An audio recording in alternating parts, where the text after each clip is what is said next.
Diệp Linh Hy, thánh nữ tiên môn Thái Thanh.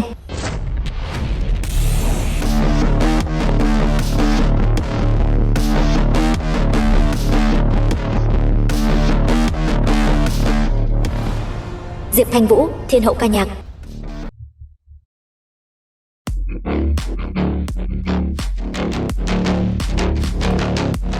Diệp Loan Yên, tổng giám đốc tập đoàn Thịnh Thế.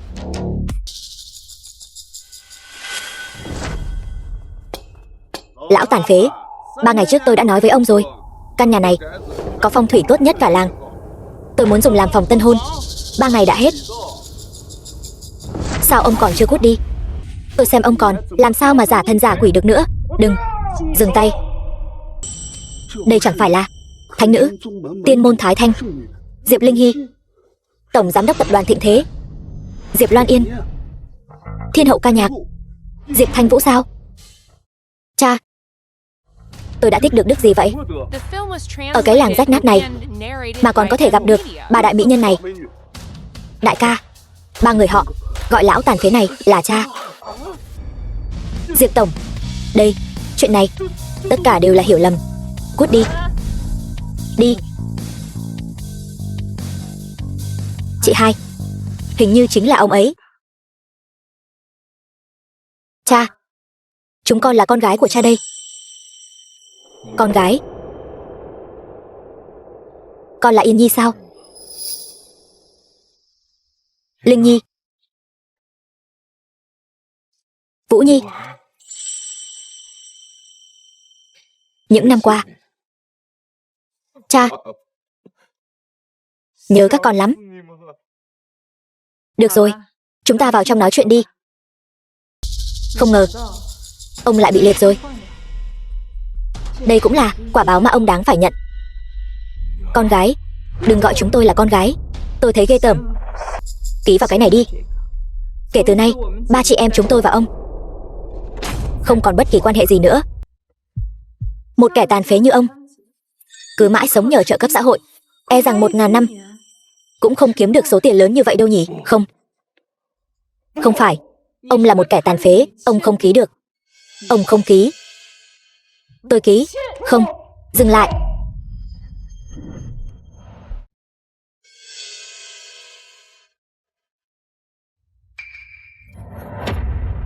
Khoan đã. Cha, nghe nói hôm nay các người muốn đoạn tuyệt quan hệ với cha ruột của mình. Ta đến để ngăn cản. Đoạn tuyệt quan hệ với loại người này, chỉ ký một chữ thôi thì quá sơ sài rồi. Phải phế ngón tay hắn, ấn dấu tay máu. Như vậy mới được coi là bằng chứng sắt đá của việc ân đoạn nghĩa tuyệt. Chỉ cần có giấy chứng nhận có dấu tay máu, tôi có thể chứng minh với bên ngoài rằng cô ta không phải con ruột của tôi. Đồ ngu này, tập đoàn Thịnh Thế mà nó vất vả gây dựng sẽ thuộc về tôi hết. Chú nói không sai, chỉ có phế ngón tay ấn dấu máu mới có thể triệt để cắt đứt huyết mạch cha con của chúng ta, giúp ích cho việc tu luyện của tôi. Cha nói đúng. Loại cặn bã như thế này chỉ bị tàn phế thôi thì chưa đủ, phải khiến hắn chịu chút khổ sở mới được. Sao còn chưa làm theo lời tiểu thư nói? Cút. Chuyện của tôi và con gái tôi không cần đến kẻ ngoài cuộc như ông xen vào. Mối quan hệ huyết thống này tôi, Diệp Loan Yên, đoạn tuyệt. Không, các người mù hết rồi sao? Để tiểu thư phải tự mình ra tay hả? Yên Nhi, huyết thống này không thể đoạn tuyệt. Nếu không, các người thật sự sẽ mất mạng đấy. Không ngờ bị liệt 20 năm, ta lại yếu ớt đến mức này. Tay hắn động rồi. Mau chóng bảo hắn ký đi.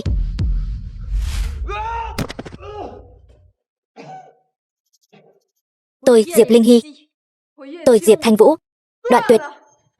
Không thể. Không. Không được. Đừng. Đừng mà. Đừng.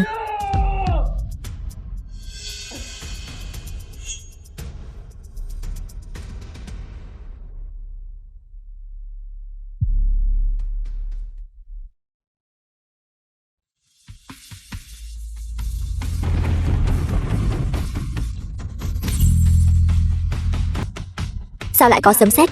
Chẳng lẽ lời ông ấy nói là thật sao? Mùa hè vốn dĩ mưa nhiều, có gì mà phải làm ầm ĩ. Bây giờ mọi việc đã xong xuôi, hãy dọn 3 tòa tháp trấn yêu trước cổng đi, chuẩn bị đại hội giải tỏa. Các người muốn làm gì? Làm gì sao? Đương nhiên là phá hủy ngôi làng rách nát này để xây dựng khu thương mại rồi, để sự nghiệp của tập đoàn thịnh thế chúng tôi tiến thêm một bước. Đại hội giải tỏa sẽ được tổ chức vào chiều nay tại từ đường họ Diệp mới xây của tôi.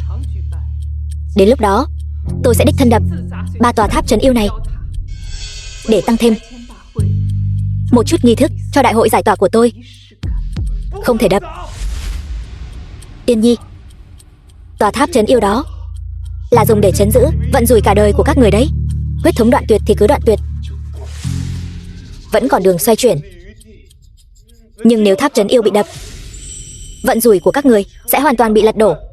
Các người sẽ mất thảm ngay trên đường phố. Tôi và ông đã ân đoạn nghĩa tuyệt rồi. Chuyện của tôi ông không có tư cách quản. Yên Nhi, không thể mất mạng như vậy. The film was translated and narrated by M Media. Yên Nhi, Linh Nhi, Vũ Nhi.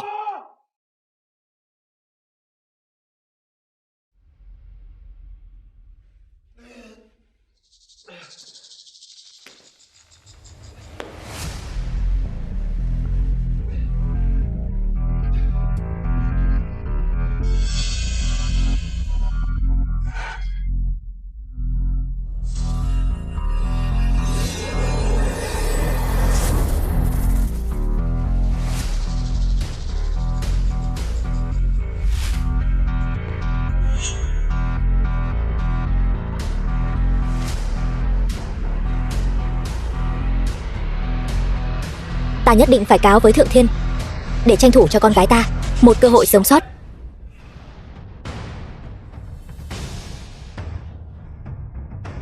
Nơi đây linh khí dồi dào, rất thích hợp để thông linh với Thượng Thiên.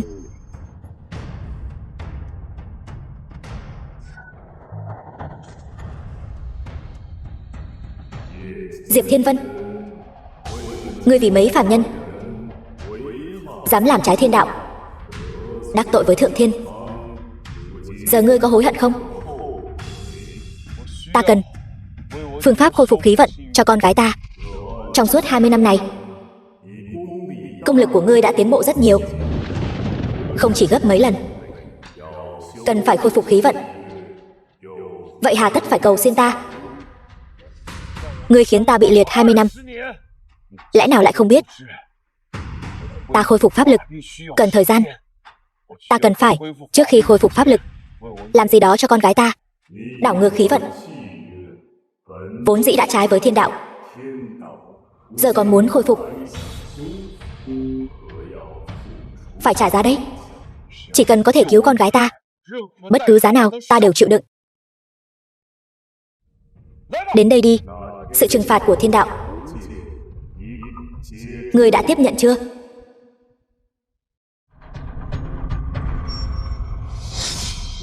Vì sao ngươi lại không vận công chống cự? Ngươi thân là tông chủ tiên môn, lẽ nào lại không biết bị tam muội chân hỏa thiêu đốt, tam hồn thất phách, sẽ có nguy cơ hồn phi yên diệt.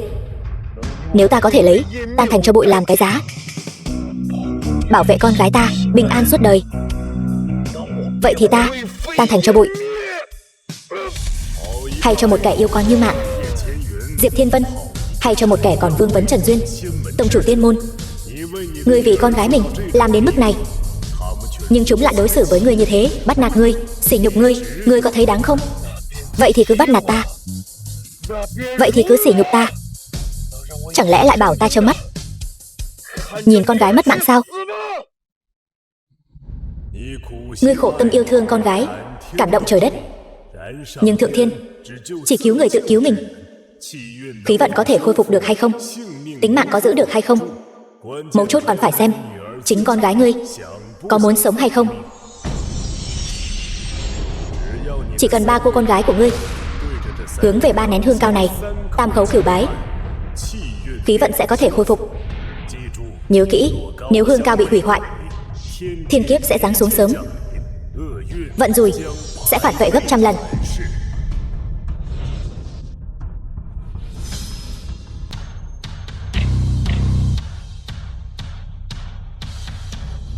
Mẹ, con gái đã công thành danh toại rồi. Người ở dưới cửu tuyền có thấy không? Cầu mong từ nay về sau Diệp Loan Yên con đường công danh vô lượng.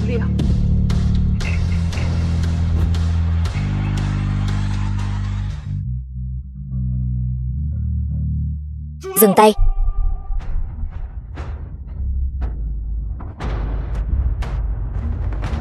Ông đến đây làm gì? Thanh Vũ, đây chính là cái tên cha xui xẻo của con sao? Nhìn cái bộ dạng xui xẻo này, ai đi theo hắn cả đời cũng chẳng thể nào tốt đẹp được. Bây giờ không phải nữa rồi. Đại hội giải tỏa này đối với chúng tôi vô cùng quan trọng. Nếu ông dám phá rối, tôi sẽ khiến ông không thể yên ổn mà rời đi. Ông dám ngăn cản tôi cứu con gái, tôi muốn ông mất mạng. Cha, cha ơi, tôi bị làm sao thế này?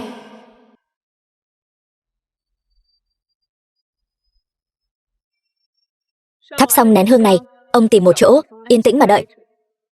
Đừng gây thêm rắc rối cho tôi. Yên Nhi, Vũ Nhi, mau chóng hướng về ba nén hương cao này, thực hiện nghi thức tam khấu cửu bái. Nhanh lên. Ông có ý gì? Ông cố ý muốn tôi phải chịu nhục nhã sao? Không phải. Con và Linh Nhi, Vũ Nhi đã phá hủy vận khí mà ta dùng quan hệ huyết thống để duy trì cho các con. May mắn thay, tháp trấn yêu vẫn còn đường cứu vãn. Nhanh lên, lập tức tam khấu cửu bái.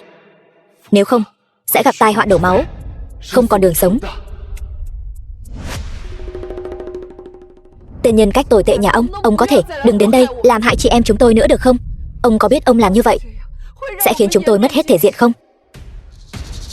Bây giờ cứ để mặc tên điên này gây rối, ngược lại cũng vừa hay làm giảm uy tín của Diệp Loan Yên, tiện cho tôi sau này đá cô ta ra khỏi quản lý cấp cao của tập đoàn. Tôi nói này ông anh, một người như ông có thể mang lại khí vận gì chứ? Mọi người không thể nào tin được đâu. Hay là tôi giúp ông kiểm chứng một chút nhé. Nếu thật sự có khí vận phản phệ gì đó, cứ nhắm vào tôi đây. Diệp Thiên Vân, ông đã làm gì với cha tôi vậy? Khí vận phản phệ bắt đầu rồi. Yên Nhi, mau đi dập đầu đi. Đúng, là khí vận phản phệ. Không phải do ta làm việc quá sức nên chóng mặt đâu. Yên Nhi, mau đi tam khấu cửu bái đi, kẻo vận rủi phản phệ mất bất đắc kỳ tử đấy. Cha, con gái bất hiếu đã để tên cặn bã này làm tổn thương cha. Cha yên tâm, con bây giờ sẽ đuổi hắn ra ngoài ngay.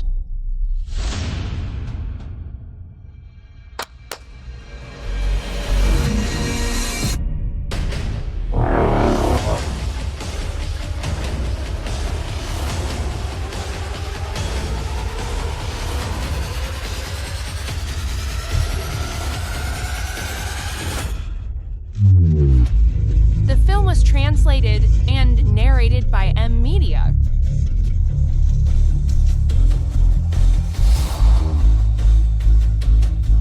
Số tiền này cả triệu rồi đấy. Có đủ để ông cảm thấy mình đã ôm được đùi của người giàu nhất Giang Thành chưa? Có đủ để ông đừng ở đây giở trò quấy rối vô lý nữa? Có đủ để ông nghĩ cho con gái ruột của mình một chút, đừng để nó mất hết thể diện không? Cha không cần những thứ này. Cha chỉ cần các con có thể sống tốt là được. Thiên đạo thoáng qua rất nhanh. Các con lập tức qua đó dập đầu đi, nếu không tất cả sẽ mất mạng đấy. Diệp Thiên Vân,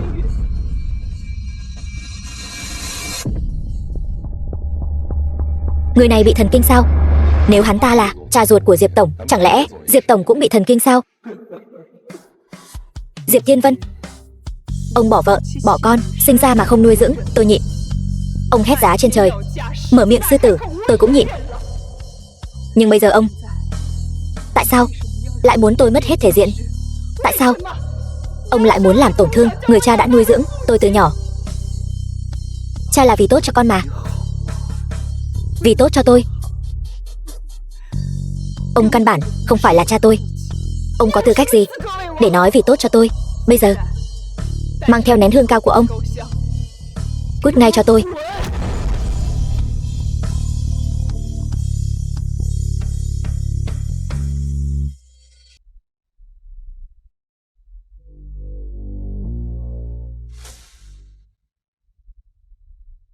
Yên Nhi, cha quỳ xuống cầu xin con. Xin con, hãy tin cha một lần đi.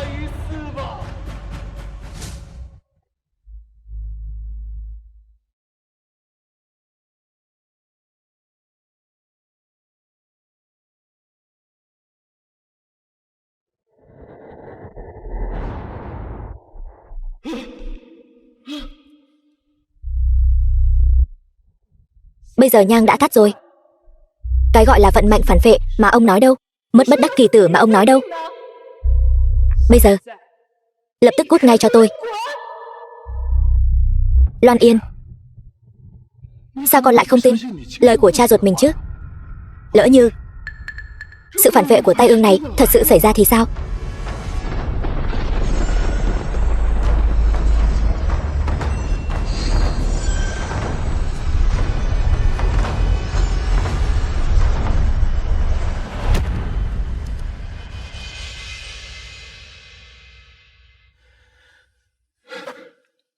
Không ngờ 20 năm trước ta đã làm trái thiên mệnh. 20 năm trước ta đã bị vạn tiễn xuyên tâm. 20 năm sau mang theo thân thể suy yếu, chịu đựng tam muội chân hỏa. Vậy mà bây giờ lại đổi lấy hậu quả như thế này. Bây giờ không ai muốn nghe ông nói những điều này. Con gái, hãy tin cha một lần đi, được không? Tin ông. Tin ông cái gì?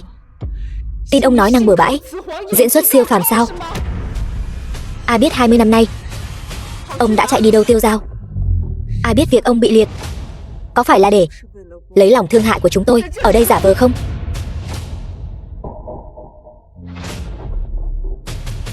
Không muốn đi sao?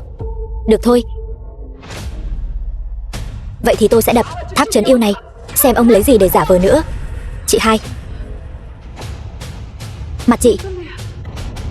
Mặt chị làm sao? The film was translated and narrated by M-Media.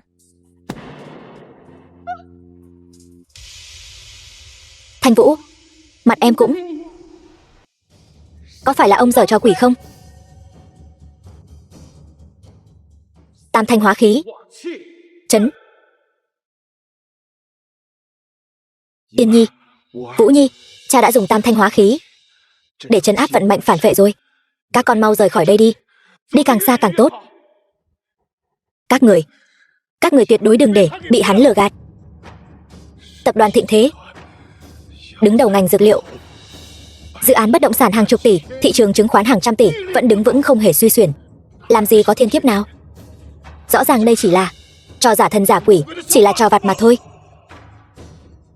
Khiến tôi mất mặt, ông vui lắm sao? Ông cút đi.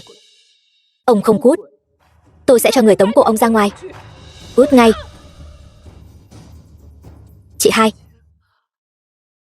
mặt chị đã khỏi rồi. Mặt tôi cũng khỏi rồi. Tại sao? Tại sao ông ta làm những động tác kỳ lạ này? Những thứ kỳ lạ trên mặt chúng ta cũng biến mất. Chẳng lẽ lời ông ta nói là thật sao? Yên Nhi, Vũ Nhi, mau đi đi. Cha sẽ liều mạng để bảo vệ tính mạng các con được bình an vô sự. Không đúng, các người tuyệt đối đừng để bị hắn lừa gạt. Bị ông ấy lừa. Vậy tại sao ông ấy nói tiêu tan là tiêu tan? Tôi vừa nói rồi, rõ ràng là giả thần giả quỷ, ai cũng làm được thôi. Nếu thật sự là thiên kiếp gì đó thì nhất định sẽ đến dữ dội. Vừa rồi, những thứ hình dạng kỳ quái đó bò đầy khắp người các người. Các người có cảm thấy đau đớn chút nào không? Không. Vậy chẳng phải là đúng rồi sao? Rõ ràng là các người vừa rồi đã cùng hắn cắt đứt tình phụ tử. Hắn ôm hận trong lòng nên mới bày ra trò ma quỷ này, khiến các người phải bẽ mặt trước mặt mọi người. Quan trọng hơn là phá hoại cuộc họp vô cùng quan trọng của con về việc giải tỏa mặt bằng. Nếu là thiên kiếp gì đó hay khí vận phản phệ mà lại dễ dàng như vậy thì tôi lại mong nó đến thêm vài lần nữa. Yên Nhi, con là nữ tổng giám đốc số 1 Giang Thành. Chẳng lẽ ngay cả đầu óc để vạch chân trò ma quỷ này cũng không có sao?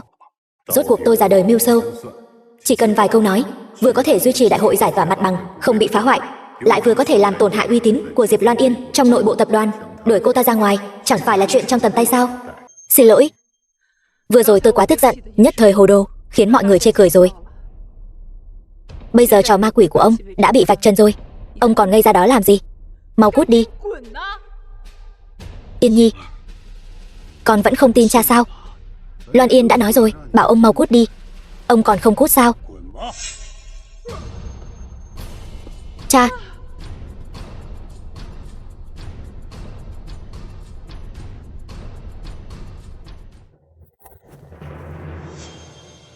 Diệp Thiên Vân, ông đã bỏ rơi tôi từ nhỏ. Bây giờ ông lại hết lần này đến lần khác làm tổn thương người cha đã nuôi dưỡng tôi từ nhỏ. Ông còn lương tâm không? Yên Nhi, sự hiểu lầm của con về cha sẽ từ từ giải thích với con. Bây giờ con đừng làm phiền cha. Chống lại thiên kiếp cho con, cứu mạng con. Tam thanh hóa khí. Thiên kiếp gì chứ? Ông không phải muốn đối kháng thiên kiếp sao? Bây giờ đánh ngã ông rồi, tôi không phải vẫn ổn sao? Cổ phiếu các tòa nhà dược phẩm của tập đoàn Thịnh Thế chẳng phải vẫn tốt đẹp sao? Yên Nhi, bây giờ hãy phá hủy những cái tháp rách nát này đi, đánh vào mặt hắn ta. Yên Nhi, đừng. Yên Nhi, không. The film was translated and narrated by M. Tôi cũng tham gia. Tôi xem người này còn làm sao tiếp tục giả vờ được nữa. Vũ Nhi, đừng. Vũ Nhi, đừng mà.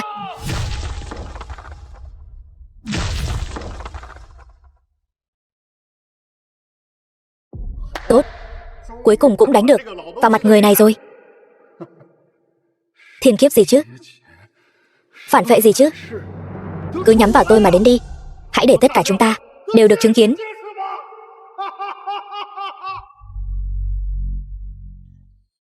Cha ơi! Cha!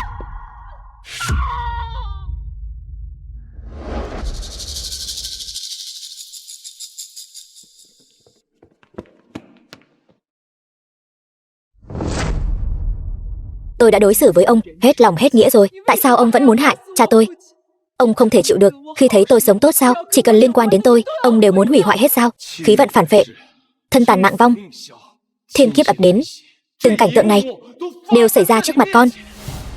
Tại sao con vẫn nói ta hại con chứ? Vậy ý của ông là chính tôi đã hại cha tôi. Nếu con không đi, con cũng sẽ mất mạng.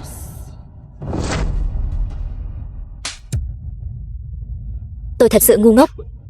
Làm sao tôi có thể cùng người như ông nói đạo lý được chứ? Người đâu?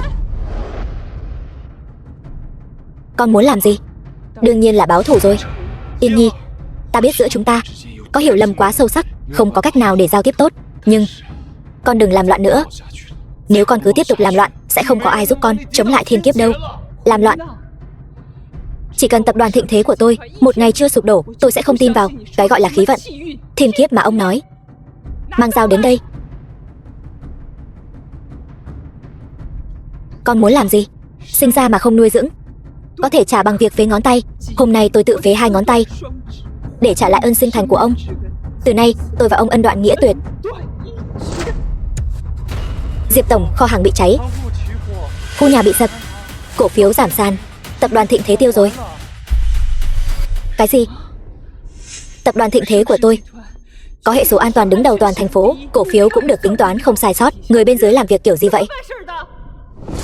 Chuyện này cũng xảy ra đột ngột, không ai trong chúng tôi lường trước được. Mọi người mau nhìn kìa, Thiên hậu quốc dân Diệp Thanh Vũ bị phanh phui dựa vào chăn nuôi để leo lên. Người hâm mộ lần lượt bỏ theo dõi và quay lưng. Số lượng người hâm mộ trên Weibo đã về không? Anh đang nói linh tinh gì vậy? Anh nói gì cơ?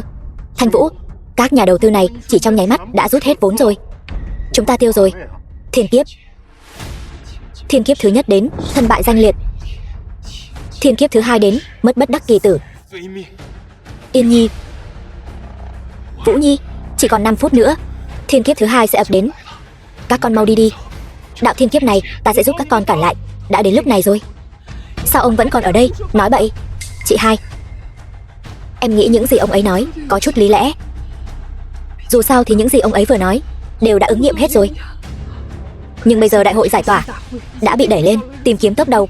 Nếu bây giờ đi, sau này chúng ta làm sao mà sống ở Giang Thành đây? Yên Nhi, cứ giữ lấy mạng. Mọi chuyện đều có thể làm lại. Các người đừng để hắn lừa gạt.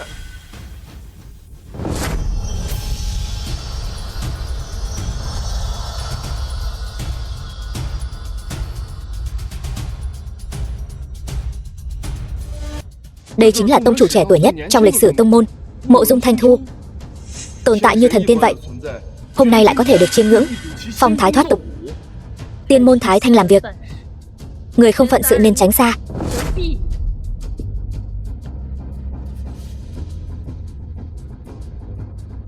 Bái kiến Mộ Dung tông chủ. Các người đã là chị em của Linh Hy, không cần đa lễ. Tông chủ, người vừa nói ông ấy lừa gạt chúng tôi. Ý của người là cái gì mà thiên kiếp khí vận đều là giả sao? Không, hắn nói đúng. Hắn là tu tiên giả của tiên môn Thái Thanh ta. Cái gì? Nhưng hắn là một tên bại hoại chính hiệu. Hắn không nghe lời dạy, tự ý tu luyện tà thuật, có thể hấp thụ khí vận của người khác. Năm xưa mẹ của các người chính là bị hắn hấp thụ toàn thân khí vận, dẫn đến khó sinh mà mất. Thì ra là vậy. Chị em chúng tôi gặp phải kiếp nạn này đều là do ông ấy cố ý báo thù. Hắn tu luyện tà thuật, tẩu hỏa nhập ma, bị liệt 20 năm. Giờ thấy các người ai nấy đều phát triển tốt như vậy, lại không nhận hắn. Đương nhiên hắn phải cố ý phá hoại, sau đó khiến các người thân bại danh liệt.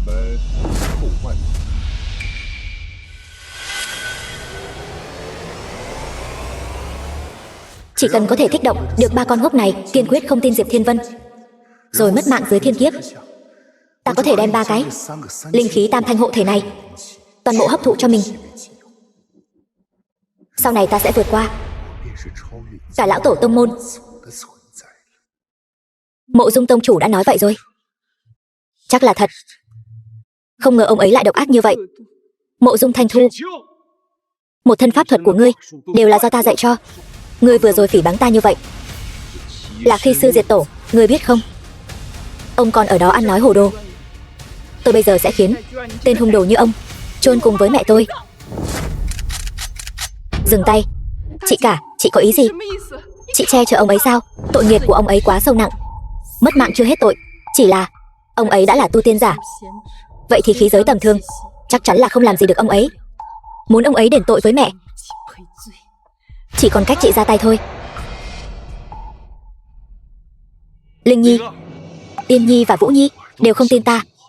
Con là một tu tiên giả, con cũng không tin ta sao?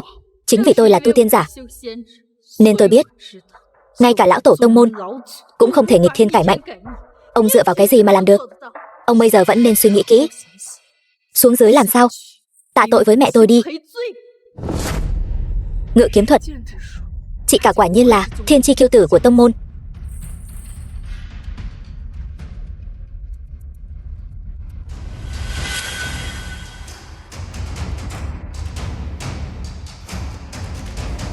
Sao có thể? Đây chính là kiếm xích tiêu, một trong 3 thần kiếm lớn của tông môn, cộng thêm toàn bộ tu vi của tôi, lại không làm gì được ông ấy. Xem ra pháp lực của ta đã hồi phục. Linh Nhi, Yên Nhi, Vũ Nhi, nếu các con không tin ta, ta sẽ dùng thực lực chứng minh cho các con thấy thanh kiếm ta luyện chế sao có thể làm ta bị thương. Ông nói gì?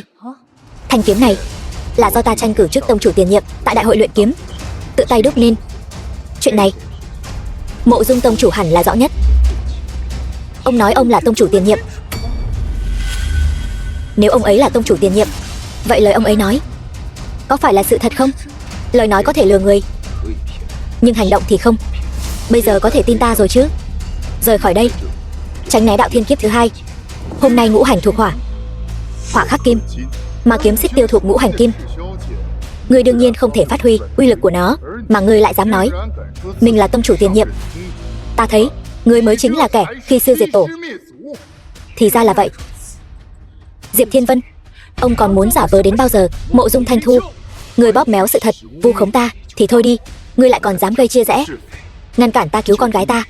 Ta nhất định sẽ không tha cho ngươi. Vẫn còn nói về thiên kiếp, hôm nay ta sẽ thay tiên môn Thái Thanh thanh lý môn hộ.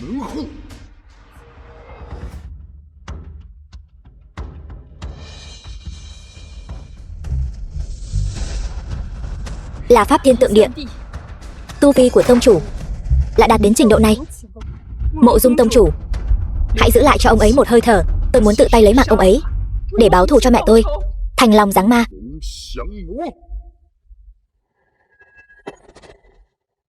Mau cút ngay, đừng cản đường. Tông chủ, không thể nào. Không ngờ ngươi bị liệt nhiều năm như vậy vẫn còn pháp lực như thế. Thứ tiếp theo, ngươi nhất định không chịu nổi. Mang lên. Tọa Long Thạch, ngươi mang vật cấm vạn cổ đến làm gì? Đương nhiên là tiễn ngươi xuống địa ngục. Bên trong Tọa Long Thạch phong ấn Trúc Long, là tai họa số 1 của đại hạ từ vạn cổ đến nay. Ngươi có biết mở nó ra sẽ có hậu quả gì không? Hậu quả duy nhất chính là ngươi sẽ mất mạng.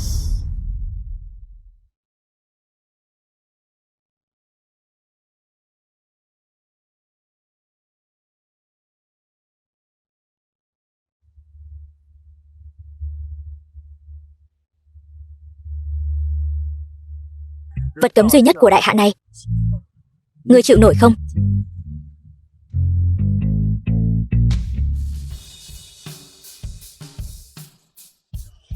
Với pháp lực tuyệt đỉnh của tông môn ta, cùng với sự giúp đỡ của vật cấm đại hạ này, vậy mà khi xưa diệt tổ tự ý động vào vật cấm, hôm nay ta không thể tha cho ngươi được.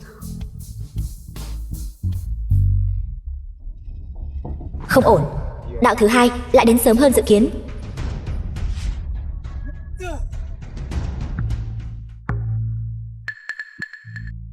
Không ổn. Mặc dù tông chủ đã lấy lại được tự do, nhưng công lực vẫn chưa hoàn toàn hồi phục. Ta phải mau chóng đến đó, bảo vệ tông chủ. Xem ra công lực của ta vẫn chưa hoàn toàn hồi phục. Yên Nhi, Vũ Nhi, đạo thiên kiếp thứ 3 này sắp đến rồi, các con mau đi đi. Nếu không phải Mộ Dung tông chủ hôm nay đã đến, e rằng chúng tôi đã thực sự bị ông lừa rồi. Trước khi ông mất mạng, tôi sẽ bảo chị cả đập tòa tháp trấn yêu cuối cùng, đánh sưng mặt ông.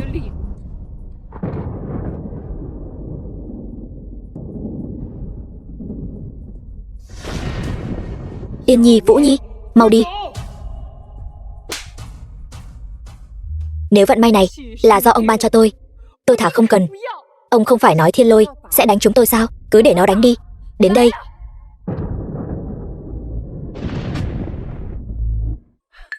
Yên Nhi, Vũ Nhi.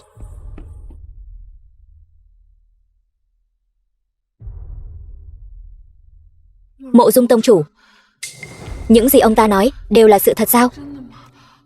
Nếu không thì tại sao ông ta vừa nói thiên lôi liền đánh xuống? Đương nhiên là giả rồi. Lời nói thành luật, chẳng qua chỉ là trò lừa gạt khá phổ biến trong tông môn thôi. Hắn ta sắp mất mạng rồi, còn nghĩ đến việc mang theo 2 cô con gái của hắn cùng mất mạng chung. Thật là đáng bị chu diệt tâm can. Linh Hy, mau chóng phá vỡ tòa tháp trấn yêu thứ 3 này đi. Sau đó đối diện vạch trần tên phế vật đã ruồng bỏ chị em các người, đã hại mẹ các người này, rồi để hắn ta chịu tiếng xấu muôn đời.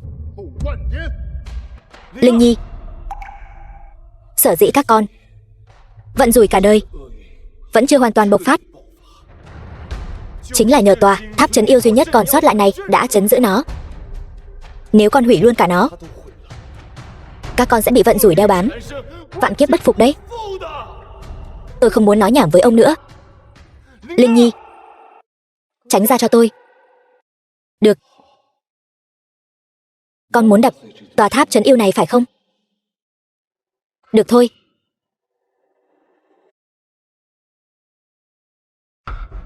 con muốn đập tháp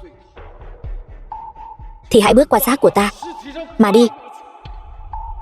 20 năm trước, mẹ con đã hy sinh tính mạng. Ta đã từ bỏ 20 năm sức khỏe là để chị em các con có thể sống khỏe mạnh. Bây giờ, vậy mà các con ngay cả mạng sống cũng không cần nữa. Được. Vậy thì cha con chúng ta cùng mất mạng chung. The film was translated Ông vẫn and còn lừa gạt. narrated by M-Media.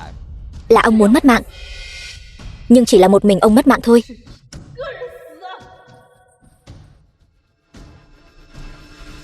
Chầu trời đi. Dừng tay.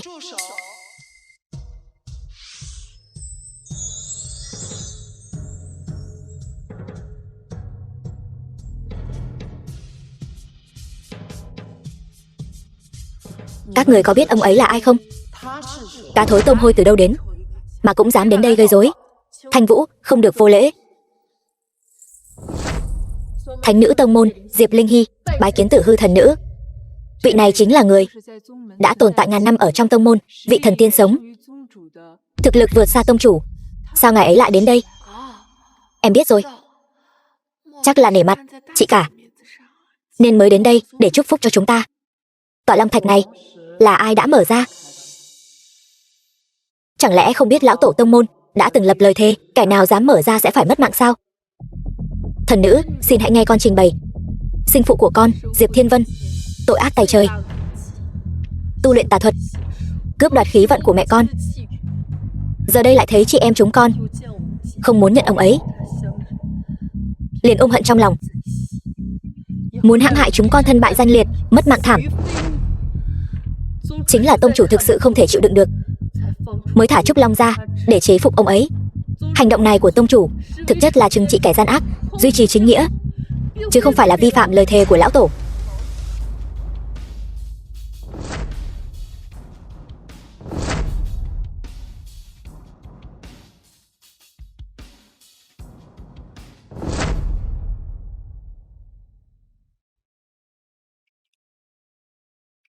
Tử Hư thần nữ quả không hổ danh là thần tiên sống, cảnh giới thật sự khác biệt.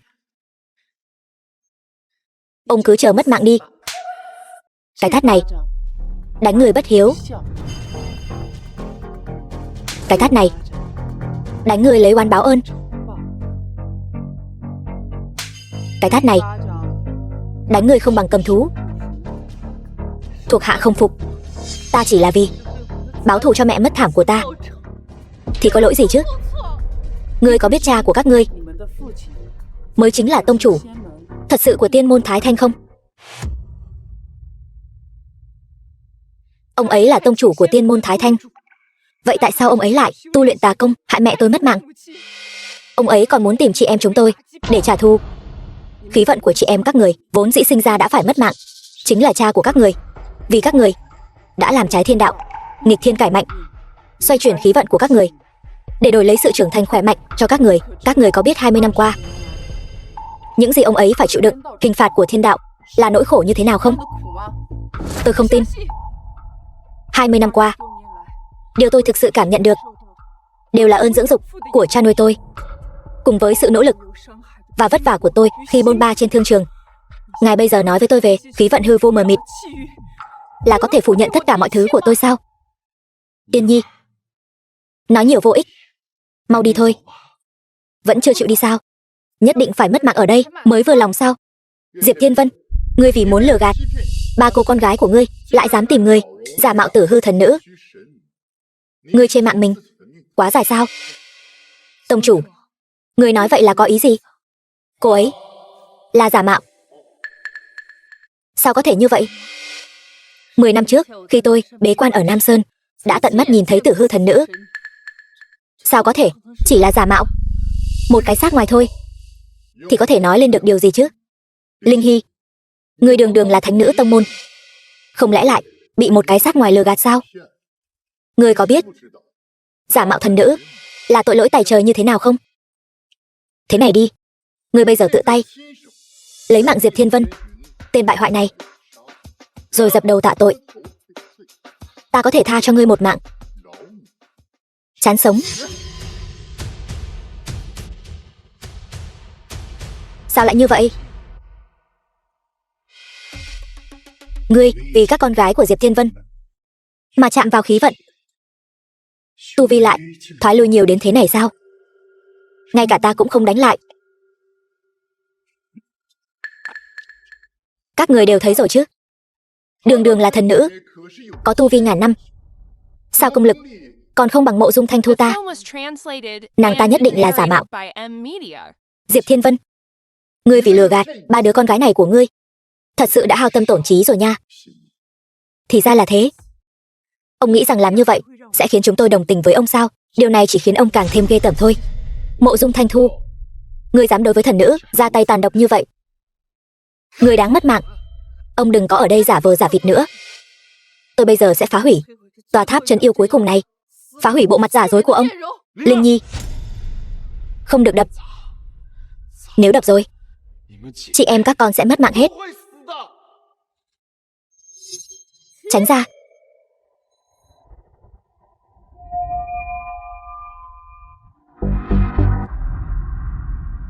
Lão già, mau tránh ra. Ta đã nói rồi, muốn đập tháp trấn yêu phải bước qua xác ta mà đi.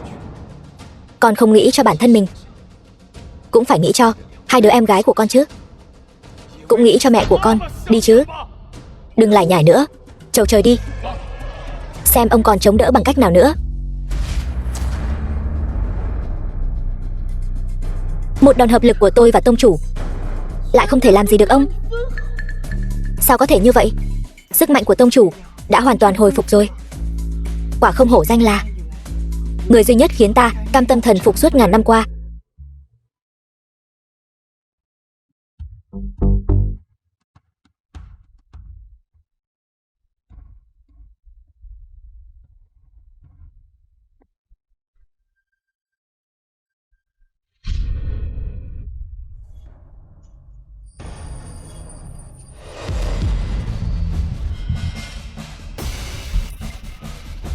Rắc rối rồi.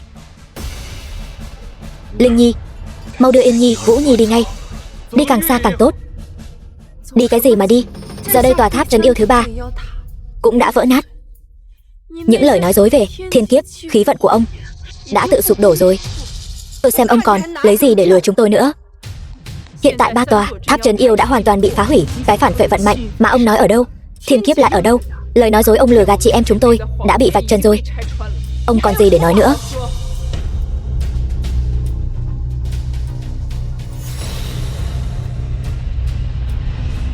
Mộ Dung Thanh Thu, ta muốn người chầu trời. Đủ rồi. Mộ Dung tông chủ, ngài ấy có lòng nhân từ, nương tay. Ông nghĩ ông có thực lực gì mà dám động thủ với Mộ Dung tông chủ? Diệp Thiên Vân, tội ác của ngươi thật sự là không sao kể xiết. Thế này đi, ngươi quỳ xuống, tam khấu cửu bái tạ tội với ta. Bổn tông chủ có lẽ sẽ cho ngươi chầu trời một cách thoải mái, bằng không ta sẽ đưa ngươi về luyện ngục của tông môn, khiến ngươi mỗi ngày phải chịu đựng nỗi khổ tận cùng. Mẹ, linh hồn trên trời của mẹ đã thấy chưa? Kẻ bại hoại này đã bị hạ sát rồi.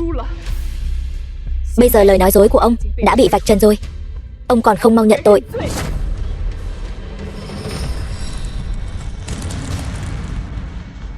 Các người nhìn xem, tỏa long thạch kia, nó có phải đã động đậy rồi không?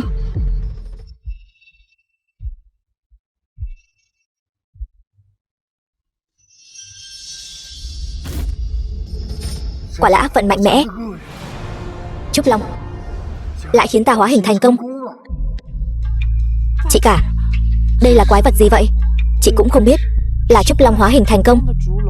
Yêu vật đã lấy mạng vô số người, tai họa số 1 thiên hạ, lại mượn ác vận được giải phóng sau khi tháp trấn yêu bị vỡ nát mà hóa hình thành công. Sức mạnh của nó e rằng cũng vượt xa trước khi hóa hình. Nhìn xem việc tốt các người đã làm đi. Yêu vật hóa hình thì có gì mà không bình thường chứ? Kẻ giả mạo như ngươi, đừng có mà tiếp tục bao che nói dối cho kẻ bại hoại này nữa. Bây giờ ta sẽ thu phục yêu vật này. Xem ngươi còn dám nói lời hù dọa nữa không? Là người thả ta ra sao? Đúng thì sao? Ta đã có thể thả ngươi ra, đương nhiên cũng có thể thu người lại.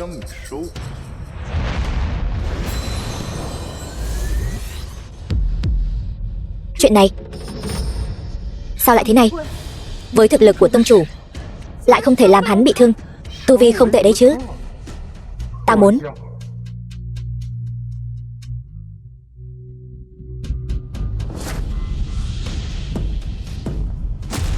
Tông chủ. Quái vật vừa nãy còn bị mộ dung tông chủ điều khiển dễ dàng, lại có thể một đòn lấy mạng ngài ấy. Quả là linh khí khiến người ta phấn chấn. Bây giờ đến lượt ba người các ngươi. Ngươi muốn làm gì? Đương nhiên là hút cạn các ngươi, đoạt lấy linh khí trên người các ngươi.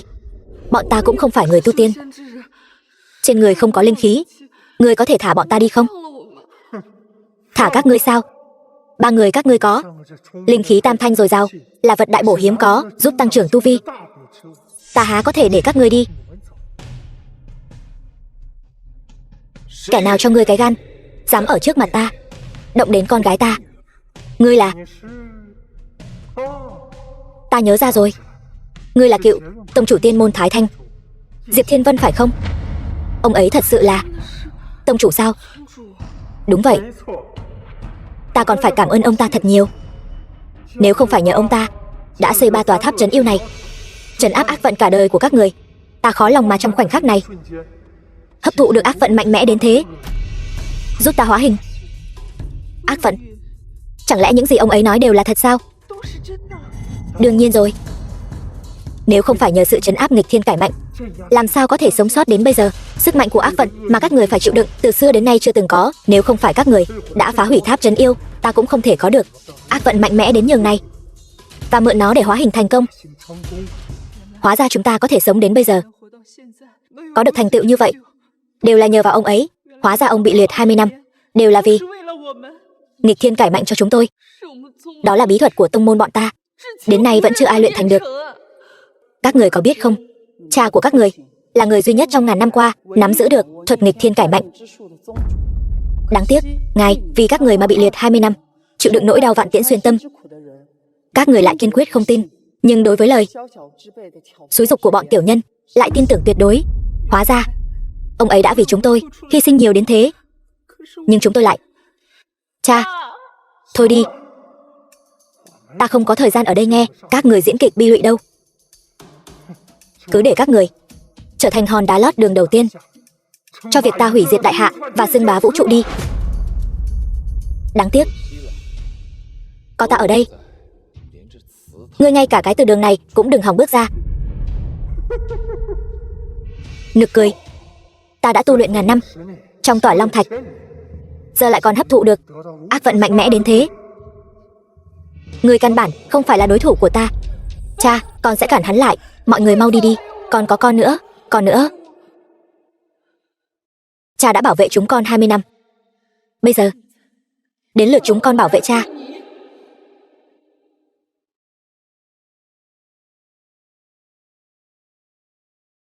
Các con gái nghe được câu này, 20 năm qua thế nào cũng đáng giá rồi. Bây giờ cha con ta đã nhận nhau. Hôm nay để các con xem bản lĩnh của cha đi.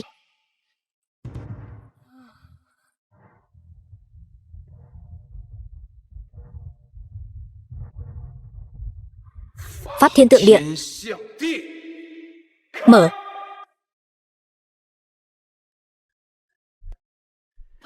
Pháp tướng của cha vậy mà lại là Thiên Thủ Quan Âm Thần Phật. Pháp lực của cha rốt cuộc đã đạt cảnh giới cao đến nhường nào? Sao ngươi lại có pháp lực mạnh mẽ như vậy? Có thể lấy linh thú làm bản tướng trong giới tu tiên đã là sự tồn tại cực kỳ cao rồi.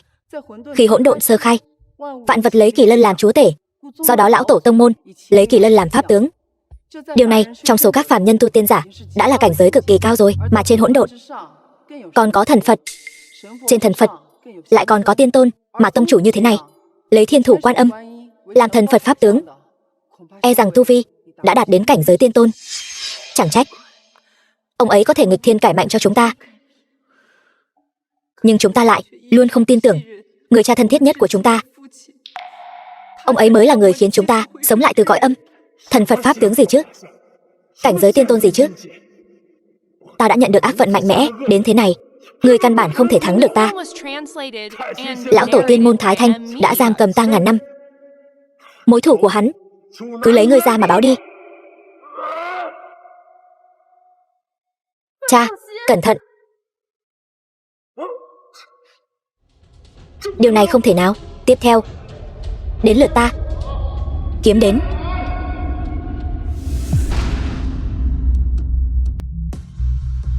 Con quái vật vừa rồi, ngay cả Mộ Dung tông chủ cũng bị nó đánh mất mạng chỉ bằng một đòn. Vậy mà lại bị cha giơ tay là diệt được. Cha ơi, con...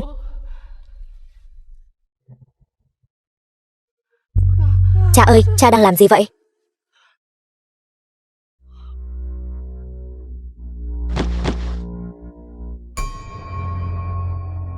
Tông chủ, ngài đây là... Nếu bây giờ nhận nhau với các con sẽ mất mạng. Sẽ mất mạng sao? Đúng vậy. Tháp trấn yêu đã bị hủy rồi. Ác vận phản phệ không thể xóa bỏ trừ khi ta trong vòng 12 canh giờ học cách thao túng thiên đạo chi thuật, sức mạnh sửa đổi pháp tắc tam giới. Nếu không, bọn nó rốt cuộc khó thoát khỏi mất mạng. Sức mạnh sửa đổi pháp tắc tam giới, điều đó cần phải đột phá tiên đế cảnh mới có thể đạt được. Nói cách khác, ngài cần phải trong vòng 1 ngày phi thăng thành tiên, đồng thời vĩnh viễn không được gặp lại 3 vị tiểu thư. Ta không muốn con gái mình mang theo sự day dứt về ta mà sống cả đời, cho nên ta đã xóa bỏ mọi ký ức của các con về ta rồi. Nếu đã phải chia lìa giữa tiên và phàm, chi bằng hãy quên nhau đi. Tử Hư, ngươi theo ta về tông môn. Phò trợ Linh Nhi làm tông chủ mới, Tiên Nhi, Vũ Nhi làm thánh nữ tông môn. Hộ pháp cho ta, giúp ta tu hành.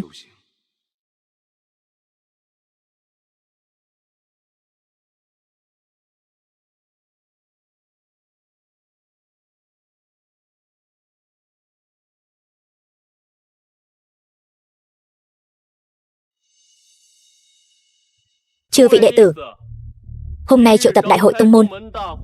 Sự việc xảy ra đột ngột. Huynh trưởng của ta, chính là Mộ Dung tông chủ, đã đột ngột quy tiên vào ngày hôm qua. Sư tôn, trong lịch sử tông môn, pháp lực chỉ đứng sau sự tồn tại của lão tổ tông môn. Sao lại đột ngột quy tiên được? Việc chúng ta cần làm hôm nay chính là bầu ra tông chủ mới. Mà phương pháp bầu chọn tông chủ cũng khác so với trước đây. Những năm trước, việc chọn tông chủ là dựa vào thực lực để giành lấy. Còn hôm nay thì dựa vào sự chỉ định của lão tổ. Hôm qua, ta ở dưới thần tượng của lão tổ, đột nhiên giáng xuống nửa cuộn trục. Trên cuộn trục có ghi rằng, nếu có người cầm nửa cuộn trục còn lại và hợp nhất chúng lại thì sẽ là tông chủ mới. Cuộn trục đang ở chỗ ta.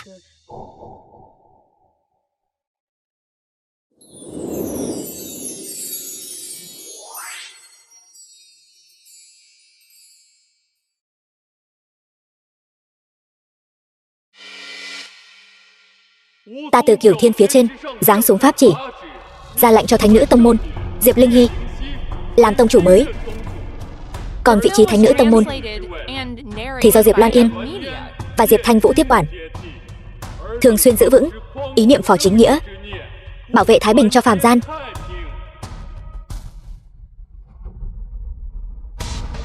Kính tuân lời dạy của lão tổ. Đa tạ lão tổ chiếu cố. Tạ ơn lão tổ chiếu cố. Nếu không phải tông chủ và lão tổ tông môn thần thức tương thông, lão tổ sao lại giao vị trí tông chủ này cho ngươi kẻ ngay cả nguyên anh kỳ còn chưa đạt tới?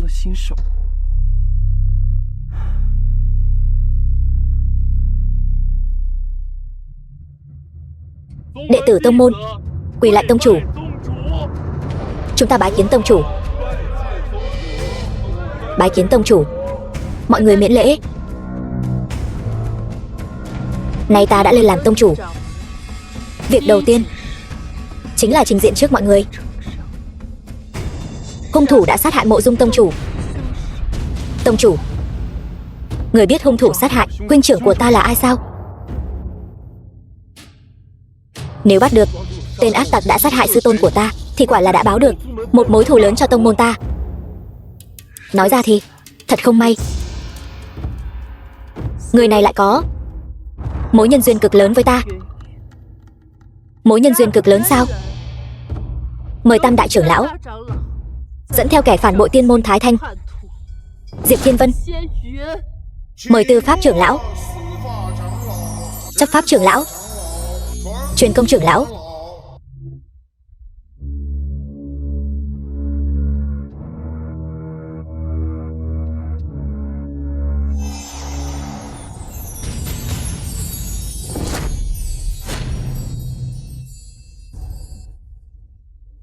Không hay rồi.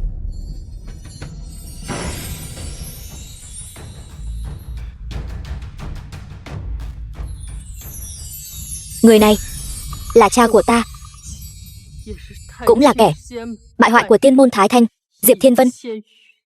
Cái gì? Kẻ bại hoại của tiên môn Thái Thanh chính là người này.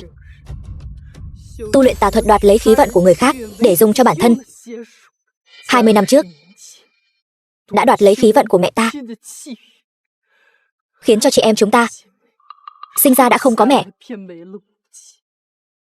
Hôm qua Mộ Dung tông chủ khuyên ông ta hướng thiện, ai ngờ ông ta lại bất ngờ ra tay sát hại, khiến tông chủ mất mạng. Đúng vậy, hôm qua chị em chúng tôi tận mắt chứng kiến. Diệp tông chủ, lời nói suông không có bằng chứng, ngài có bằng chứng gì để chúng tôi tin rằng lời ngài nói là sự thật? Diệp Thiên Vân, ông tu luyện tà thuật, đồng môn tương tàn, tội ác tày trời. Ông có nhận tội không? Nhận. Thật là hồ đồ. Không được, ta phải đi ngăn cản bọn họ. Tử Hư, quên những gì ta đã nói với người hôm qua rồi sao? Tông chủ, thuộc hạ thật sự không thể chịu đựng được việc con gái ngài đối xử với ngài như vậy. Cứ mặc kệ bọn họ. Ta đã tu luyện đến tiên đế lục trọng cảnh, pháp khí phàm gian, tuyệt đối không thể làm ta bị thương.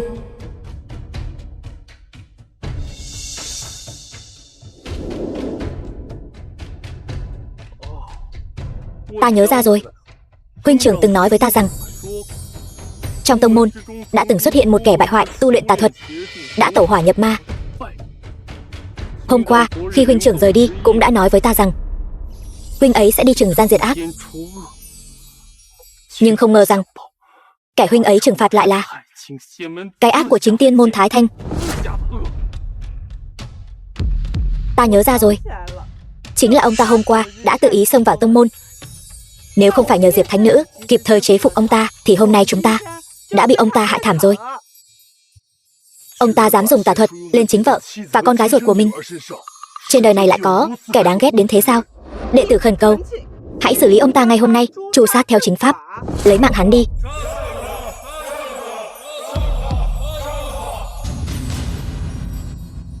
Hóa ra là hắn. Sư thúc, có chuyện gì không ổn sao? Hôm qua khi ta ở ngoài tông môn ngăn cản người này, chính là Tử Hư thần nữ đã giúp hắn thoát khỏi vòng vây. Người có thể khiến Tử Hư thần nữ vô cùng kính trọng, sao có thể là kẻ bại hoại của tông môn được? Tử Hư thần nữ gì chứ?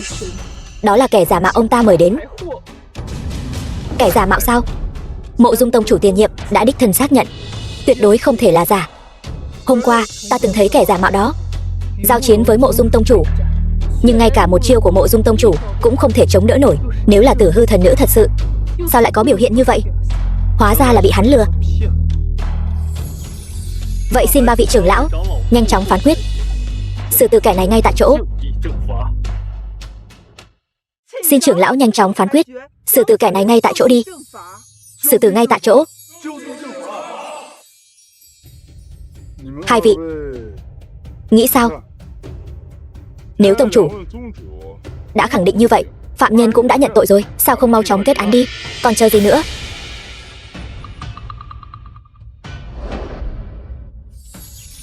Kẻ phản bội tông môn Diệp Thiên Vân, tu luyện tà thuật, mưu sát vợ con, đồng môn tương tàn, tội không thể tha thứ. Ba chúng ta quyết định ngay bây giờ sẽ đem hắn chảm sát tại đây.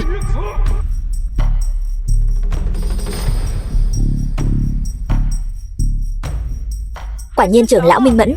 Kẻ đê tiện này hôm qua đã sỉ nhục ta, ta muốn hắn đền mạng. Lấy mạng hắn đi, để báo thù cho sư tôn của ta. Xin thỉnh kiếm chạm yêu.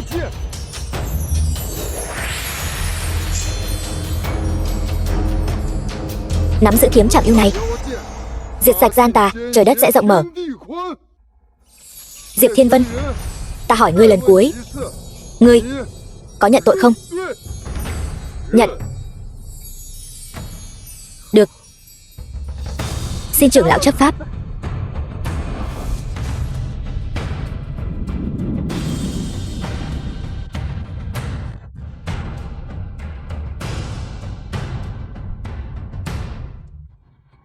Sao có thể như vậy?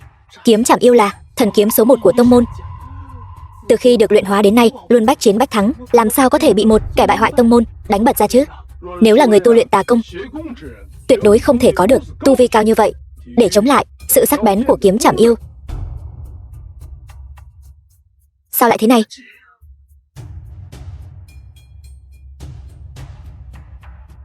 Thế thì sao chứ? Kiếm chạm yêu đã lâu không dùng, có lẽ là linh lực chưa hoàn toàn tỉnh lại thôi.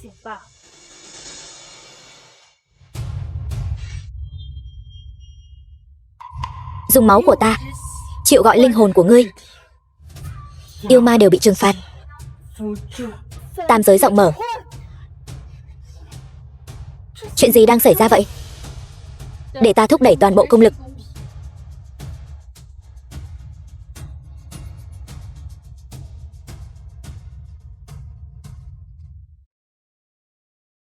Chị cả, có phải là linh lực của chị quá mạnh, khiến thanh kiếm chạm yêu này không chịu nổi không? Không thể nào. Kiếm chạm yêu là Thái Thượng Tông Chủ đã luyện hóa thành pháp khí. Pháp lực của Thái Thượng Tông Chủ còn vượt xa cả Mộ Dung Tông Chủ tiền nhiệm. Pháp lực của ta và Mộ Dung Tông Chủ tiền nhiệm khác biệt rất lớn. Làm sao có thể phá hủy pháp khí của Thái Thượng Tông Chủ được?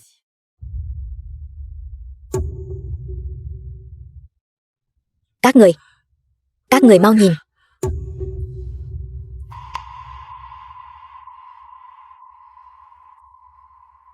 Biểu hiện của kiếm chạm yêu thế này. Kiếm linh nhận chủ.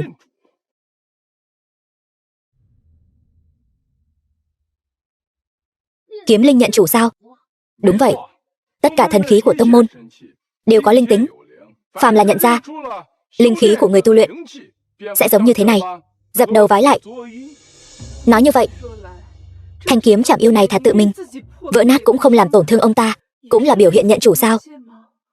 Vậy nếu nói như thế, hắn ta chính là vị Thái Thượng Tông Chủ, có pháp lực cao thâm, độc nhất vô nhị trong tông môn.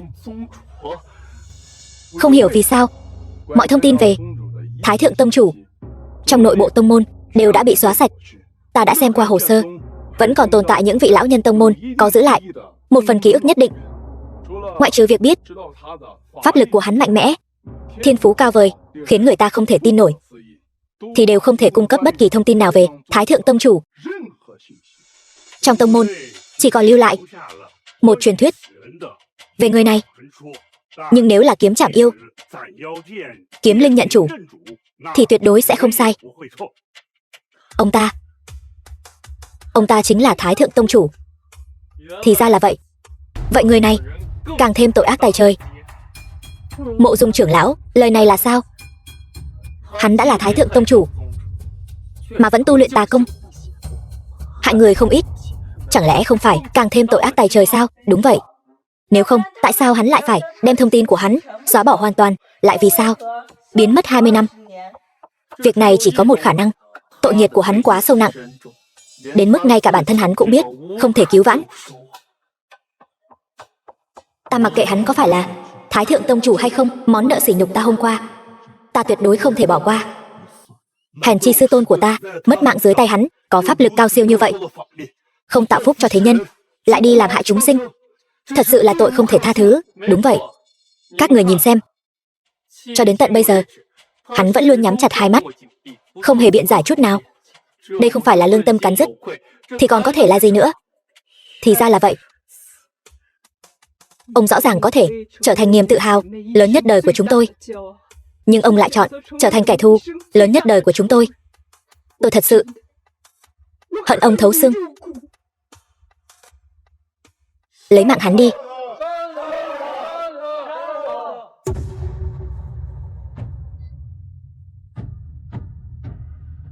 Ba vị trưởng lão, nội bộ tông môn hiện giờ đang vô cùng phẫn nộ. Nếu không lấy mạng tên này, e rằng khó mà làm yên lòng mọi người. Xin hãy lấy ra 3 vật cấm lớn của tông môn và lập tức lấy mạng hắn tại chỗ. Mời 3 vật cấm lớn của tông môn.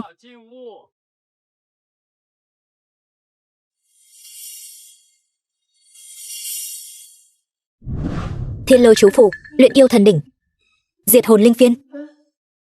Diệp Linh Hy, người điên rồi sao? Tử Hư, đừng hoảng sợ. Tông chủ, thuộc hạ bây giờ phải lập tức đi ngăn cản bọn họ. Ta đã nói rồi, chỉ có để bọn trẻ hiểu lầm ta, hận ta, mới có thể tránh được sự dằn vặt của chúng trong quãng đời còn lại. Ngươi vì sao còn muốn ta giải thích với ngươi thêm lần nữa? Nhưng bọn họ bây giờ dùng 3 vật cấm lớn của tông môn để hành quyết ngài. Ngài một khi không chịu nổi, trước khi đạt tiên đế cảnh viên mãn, thân tử đạo tiêu, thì sẽ không thể nào xoay chuyển vận mạnh cho 3 vị tiểu thư, cứu sống họ được nữa. Không sao, Diệp Thiên Vân, nếu ngươi có oan ức gì, hãy nhanh chóng nói ra. Bổn trưởng lão chấp pháp công minh, tự nhiên có thể vì ngươi phán quyết lại. Hắn làm việc xấu nên chột dạ, trong lòng hổ thẹn, làm sao dám mở miệng. Bây giờ ta sẽ cho ngươi nếm thử mùi vị của Thái Âm Thần Lôi. Xin lỗi, tông chủ, thuộc hạ phải làm trái lệnh của ngài rồi. Xin Thiên Lôi chú phủ. Tất cả dừng tay cho ta. Ngươi lại là ai? Ngươi chính là kẻ hôm qua mạo danh Tử Hư thần nữ Mộ Dung Phi Vân. Ngươi thân là trưởng lão tông môn, chẳng lẽ không biết mở ra 3 vật cấm lớn sẽ có hậu quả gì sao? Ngươi còn dám nhắc đến hậu quả với ta? Mối thù ngươi sỉ nhục ta hôm qua, hôm nay ta sẽ báo. Không được vô lễ. Không biết Tử Hư thần nữ tại sao lại muốn bao che cho kẻ bại hoại của tông môn. Thái thượng tông chủ, ngài ấy có nỗi khổ khó nói. Cha các ngươi tuy rằng không thể nói rõ sự thật cho các ngươi biết, nhưng xin các ngươi lập tức dừng tay, nếu không hối hận không kịp. Cho dù ngươi là Tử Hư thần nữ, ngươi cũng không thể bao che cho kẻ gian tà.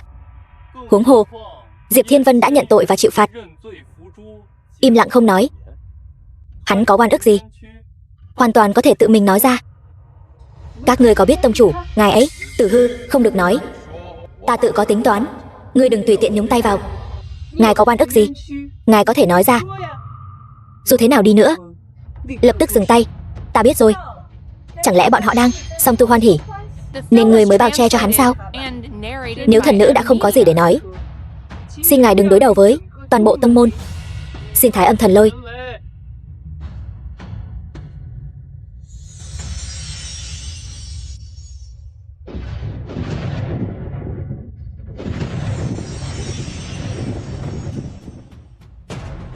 Sao ngay cả Thái Âm Thần Lôi cũng không làm ông ta bị thương? Thiên Lôi chú phủ là một trong 3 vật cấm lớn của tông môn. Nó đã triệu hồi ra Thái Âm Thần Lôi. Một đòn của nó có sức mạnh hủy diệt cả một tòa thành, vậy mà lại không làm hắn bị thương chút nào. Đã biết Thái thượng tông chủ pháp lực cao thâm khó lường, vậy mà còn không mau dừng tay thì sao chứ? Một kẻ tội nghiệp sâu nặng như vậy, lẽ nào chỉ vì pháp lực của hắn mạnh mẽ mà từ bỏ việc phán quyết hắn sao? Chẳng lẽ tất cả mọi người của tiên môn Thái Thanh chúng ta đều là những kẻ bắt nạt kẻ yếu, sợ kẻ mạnh sao? Đúng vậy, vừa nãy ta cũng chưa dùng hết toàn lực. Bây giờ ta sẽ cho người biết sự lợi hại thực sự.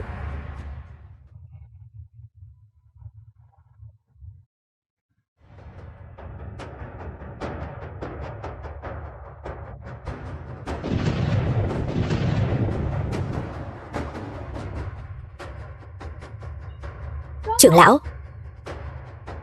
các người xem, phù chú. Một trong 3 vật cấm lớn của tông môn là Thiên Lôi chú phủ lại bị hủy rồi. Ông ta lại mạnh đến mức độ này. Chị cả, hay là chúng ta bỏ qua đi, tự tiện mở vật cấm của tông môn. Nguy hiểm thật sự rất lớn.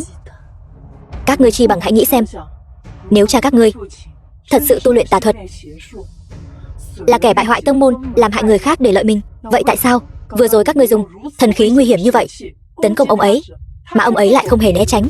Đó là vì trong lòng ông ta có lỗi, nên không dám tránh. Nếu thật sự là kẻ tội ác tày trời, thì nhất định là kẻ vô liêm sỉ, mất hết lương tri, làm sao còn có lòng hổ thẹn.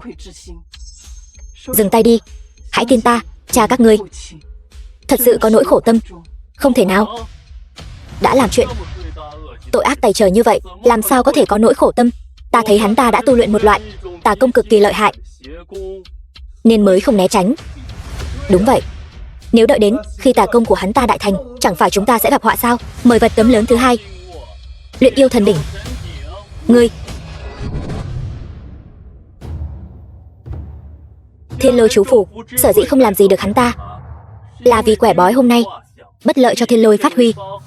Còn luyện yêu thần đỉnh chứa đựng yêu vật được luyện hóa bởi tất cả các tông chủ trong suốt ngàn năm qua, bị yêu khí mạnh mẽ như vậy cuốn lấy, cho dù là lục địa thần tiên, tam hồn thất phách cũng sẽ trong nháy mắt tan thành cho bụi. Lần này ta thấy ngươi chống đỡ cũng không nổi. Mộ Dung Phi Vân, ngươi chán sống. Xin thần nữ đừng gây hại đến sự đoàn kết của tông môn, gán cho Thái thượng tông chủ tội danh vô căn cứ, rồi lấy mạng ngài ấy. Đó chính là duy trì sự đoàn kết của tông môn sao? Chính ngài ấy còn không thể biện giải một chút nào. Vậy thì tội danh này làm sao có thể là vô căn cứ? Ngươi mau bảo bọn họ dừng tay. Ngươi thật sự muốn trơ mắt nhìn bọn họ lấy mạng cha ngươi sao? Kẻ phản bội tông môn, ai ai cũng có thể lấy mạng. Chẳng lẽ tôi phải đợi tà công của ông ta đại thành, rồi để ông ta lấy mạng ngược lại tất cả chúng ta sao? Mời luyện yêu thần đỉnh.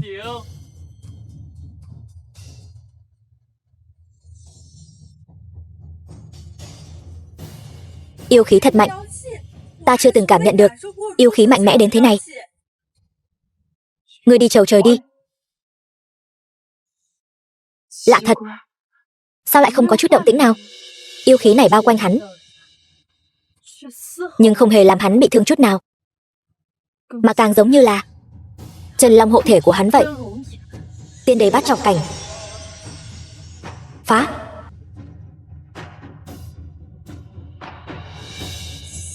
Yêu khí thần đỉnh. Ngay trong khoảnh khắc này, toàn bộ đều tan biến hết. Bây giờ có thể tin tưởng cha các ngươi không phải là tà ma ngoại đạo rồi chứ? Thần đỉnh này ẩn chứa yêu khí vạn năm, vậy mà lại bị hắn trong chốc lát hấp thu sạch sẽ. Có thể thấy yêu công hắn tu luyện cực kỳ thâm hậu. Nếu đợi hắn tà công đại thành, tất cả mọi người có mặt ở đây đều không thoát được. Rõ ràng là chính khí hùng hậu vô song của tông chủ đã trấn áp toàn bộ yêu khí này. Không thể nào có chính khí mạnh mẽ đến mức này. Không chỉ tu tiên giả phàm gian không thể nào có được, ngay cả tiên nhân cảnh giới thiên tiên cũng không thể nào có được. Biểu hiện hoàn toàn vượt qua nhận thức của tu tiên giả phàm gian như thế này, chỉ có thể chứng minh hắn đã dùng tà công không thể tưởng tượng nổi để thu lấy toàn bộ sát khí vạn năm này cho riêng mình. Đã như vậy, còn chờ gì nữa? Tông chủ, còn không mau chóng khởi động vật cấm cuối cùng của tông môn để tru sát kẻ này. Diệt hồn linh phiên là thần khí trực tiếp đánh vào mệnh cách, cực kỳ nguy hiểm. Nếu muốn mở ra, cần phải dùng máu tươi của đệ tử tông môn chúng ta để tế máu mới có thể giải phóng. Vậy còn chờ gì nữa? Xin hãy thỉnh diệt hồn linh phiên.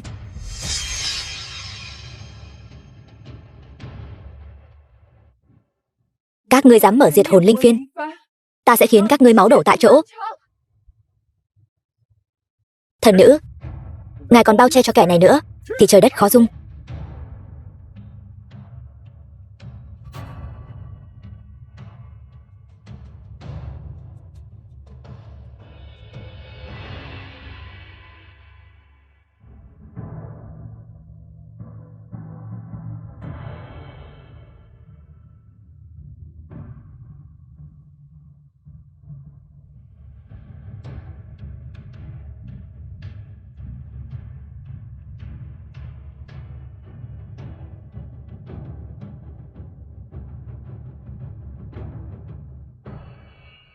Chị cả, đến lượt chị rồi.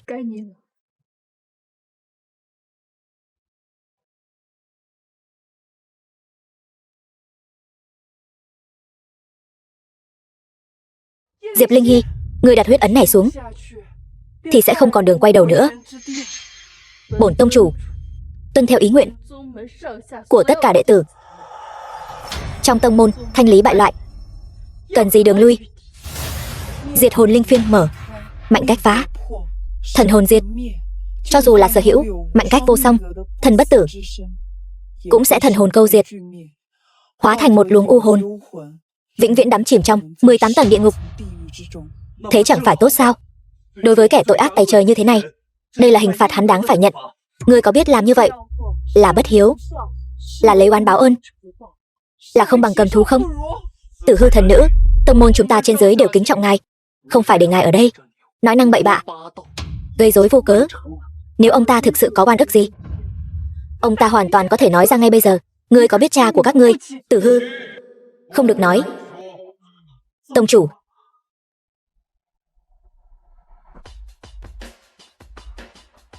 Diệt hồn linh phiên mở.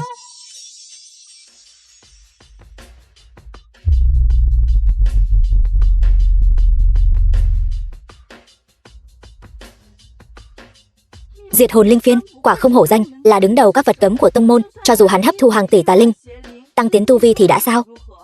Chẳng phải vẫn sẽ thần hồn câu diệt sao? Mẹ, Linh Hy cuối cùng đã báo thù cho mẹ rồi. Tốt quá. Ta đã cảm nhận được linh khí của người này càng ngày càng yếu. Xem ra tông môn cũng không phải là không có pháp khí không thể làm gì được hắn. Chậm nhất là thời gian một chén trà, tam hồn thất phách của hắn cùng với nhục thân của hắn đều sẽ hồn phi phách tán. Tốt quá rồi. Sư tôn, kẻ đã sát hại người cuối cùng cũng phải chịu tội rồi. Tiên đế cửu trọng cảnh, Tề Thiên.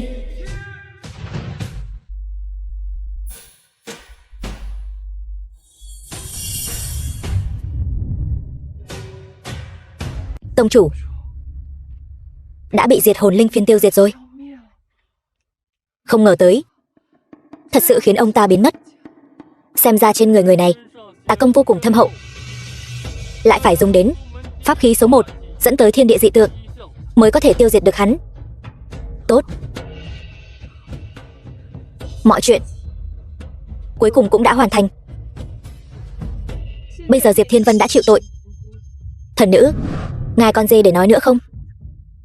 Ta thấy vị tử hư thần nữ này cũng chẳng phải người tốt gì, chi bằng bắt nàng ta xử tử ngay tại chỗ. Được.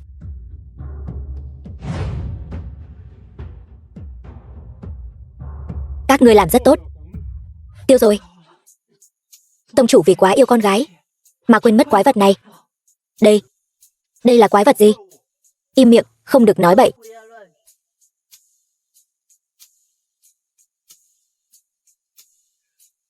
May nhờ có vị đại nhân này đã tiết lộ cho chúng ta biết tội ác của Diệp Thiên Vân.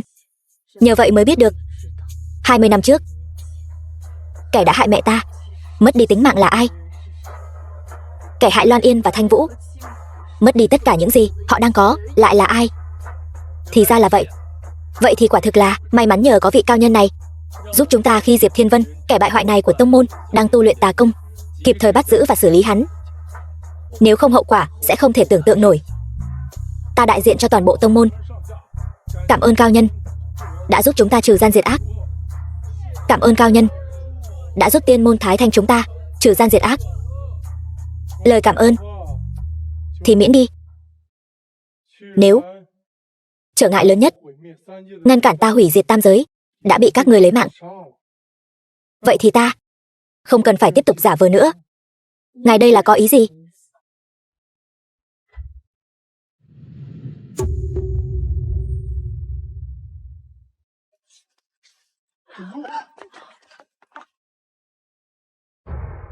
Đương nhiên là lấy mạng các ngươi, hút cạn linh khí của các ngươi, đặt bước chân đầu tiên của ta để hủy diệt tam giới. Ngươi đang đùa đúng không? Nếu các ngươi nghĩ như vậy thì còn gì bằng nữa. Yêu nghiệt chớ có ngông cuồng. Trưởng lão, bảo vệ tông môn. Trò vặt.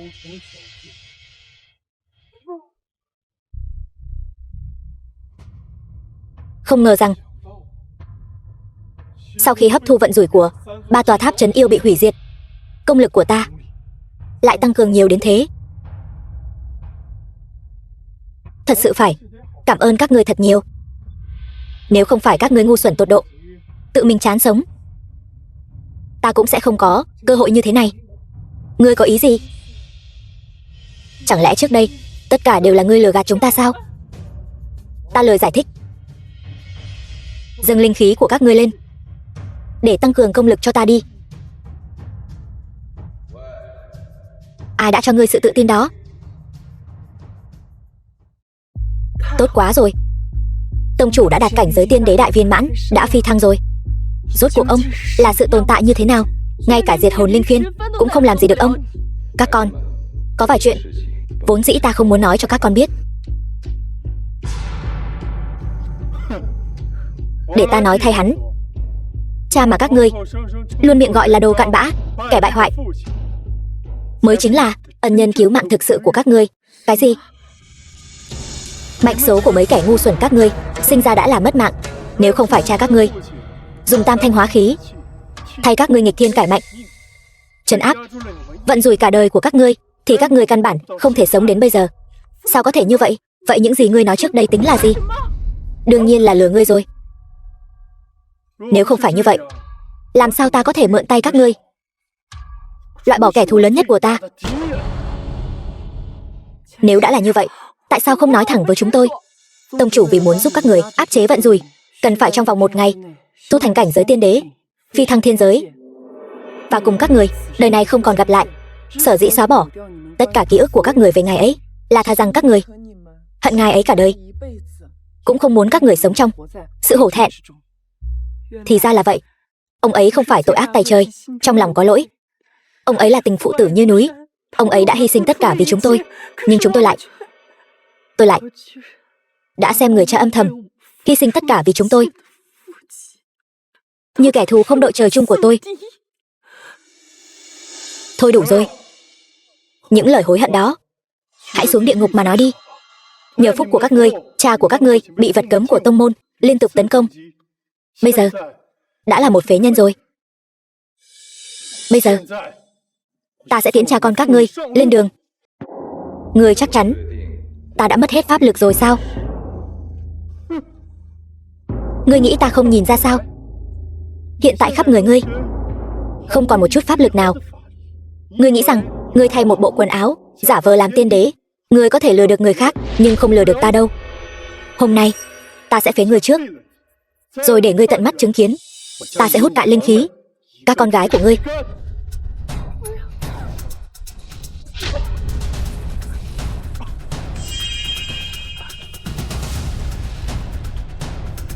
Chuyện này không thể nào.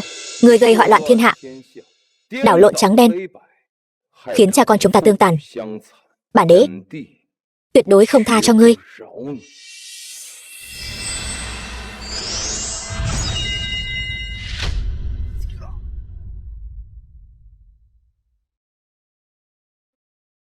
Tốt quá rồi. Hơi thở của Trúc Long đã hoàn toàn biến mất.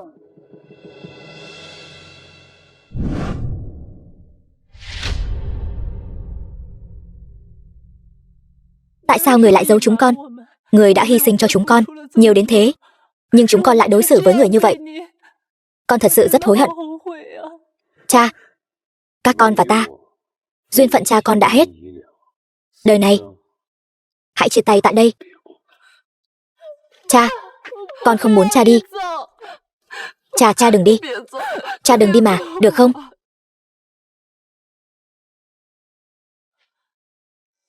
Không ngờ lại làm tổn thương cha ruột của tôi như thế này. Tôi hối hận quá. Thần nữ, tôi thật sự rất hối hận. Tự mình gây nghiệp, không thể sống sót. Phần đời còn lại, hãy sống trong sự hối hận đi.